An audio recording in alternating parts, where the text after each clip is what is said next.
All right, guys, we are in episode 5, and I'm just going to share with you everything that I do. And this is really to kind of get you back into that mindset that you have to be the esthetician and also look like the esthetician.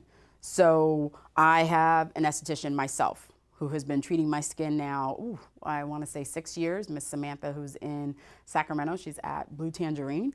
She's been my esthetician. She has treated most of my hyperpigmentation. She does my peels. She does everything. I see her every 3 weeks. I have an esthetician that does my hair removal, Sugar Mama Shannon. I see her every 4 weeks. I get a massage every 2 weeks. Hot stone, 2 hours. Absolutely love it. Barter and trade everything. Yes, because I want to look like I get services. And this is not saying that you have to go out and spend a lot of money. Barter and trade for me has been a godsend. I have a commodity, just like you have a commodity. So it's how you use it. I mean, I've had barters and trades pretty much for everything. My daughter's dance lessons, her babysitter, her nanny, everything I've been able to barter and trade because I have a commodity. So if I'm not doing services, I also have products. And we know, us women, we love products, whether it's makeup or skincare. It's a commodity. But I make sure that I look the part. So a lot of you know for a long time, I was not into the whole makeup thing. I'm still kind of not. But since I've been in front of you, I was told I gotta wear makeup. So I've kind of gotten into the whole makeup thing. But again, I'm gonna be 40 in a month. So for me, it's like, okay, all right. I can understand this makeup game. All right. Now I understand. But at the same time, I look the part. I had horrible acne. I had horrible hyperpigmentation. I mean, to the point where my cheeks, my chin, and my forehead were completely dark. Raised bumps, open lesions. And I was walking around like everything was good.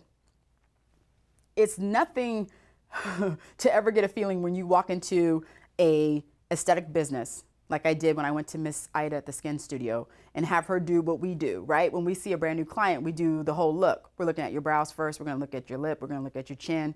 We're going to do a little side glance to see what your cheeks look like. We're going to look at your lip again and see if there's a little lip hair. And then we come back to your eyes. As an esthetician, I never wanted another esthetician to ever do that to me and then have me look horrible. And that kind of got me thinking about, well, okay, what do my clients see? If I'm looking at them, are they looking at me the same way? Yeah. I like to read on different stuff like Twitter. There's a couple other skincare that public can write on. I can't remember off the top of my head, but a lot of them say my esthetician never looked like she took care of herself. We're in a vain industry. We have to look the part. We do.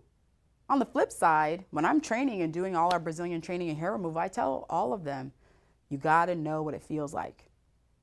Go get a service. You wanna start sugaring? Go get sugared so you know exactly what's happened. I have been sugared, I've been waxed, I have been threaded, and I've had laser hair removal. Out of all 4 of them, laser was the most painful. I mean, I don't think anyone could ever prepare me for laser hair removal. But again, I worked for the doctor, so I got it all free. But you talk about pain, and then, you smell the smoke, and, your hair is ejecting, and you smell like you're burning, and, and it's like a rubber band that pops all over, and it's just, But I experienced it because I wanted to know what clients' responses to me would be, because we do that, our client consultation. We ask them, what kind of hair removal have you had? And there's a lot of laser hair clients that come back to waxing or sugaring. The flip side to that is I want them to look at me with the expectation they can get the same results that I have with them. One of my best tools that I use for skincare is my own before and afters. And I don't share it a lot. But I have a picture that's just absolutely, I don't like to show it. But I will show it to a client who is just struggling. They're struggling, number one, with staying committed to their skincare regimen. And they're struggling with understanding that if they stay committed to it, that it'll get better. Because we all know clients that have very bad acne, clients that have very bad hyperpigmentation, it's the longest to treat. They also want to feel like they're not alone. If you've seen any client that is not getting any results. You've done before and afters. You've done your pictures at 2 weeks, 3 weeks, 4 weeks, 5 weeks, or you've done it at 4, 8, 12, and they don't see any results. Me, I pull out my picture. And that picture is years. So years upon years of just using horrible products, not using sun protection, just damaging my own skin, being a home doctor, picking all of that stuff, I will pull out that picture. But again, it's a picture of where I was, and then they see me as to where I am now. We have to look the part. You have to look the part of an esthetician, definitely. So I love encouraging and motivating, but these are all part of the things that we really as estheticians don't talk about. We're too busy trying to figure out, you know, skincare products and what is this, or taking a picture, what does that look like? We're not really talking about what it's like in the day-to-day.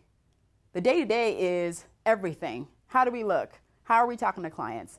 Do our breath smell clean? Do we not have body odor? All of those things are things that we always have to pay attention to, especially when we're in close proximity. I know a lot of us have sweaty rooms.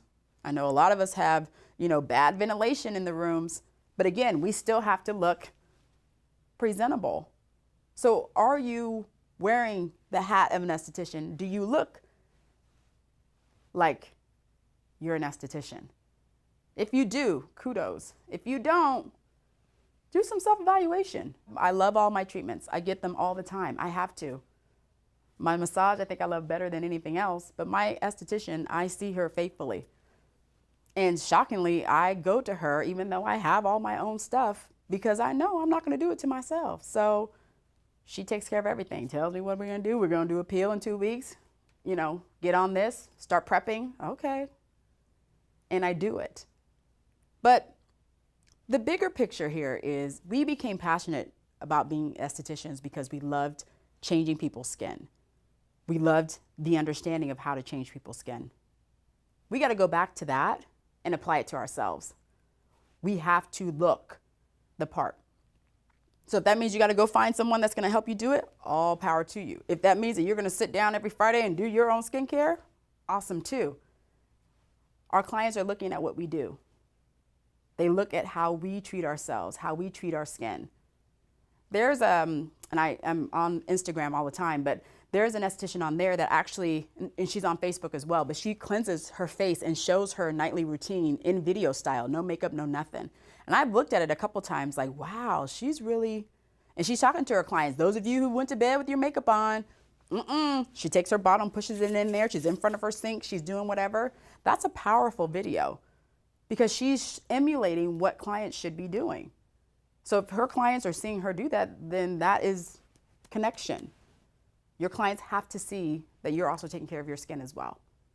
All right? I haven't waxed. I've said after every episode, let's wax, huh? I need to find something different. Anyway, I'm going to say it again. Let's wax.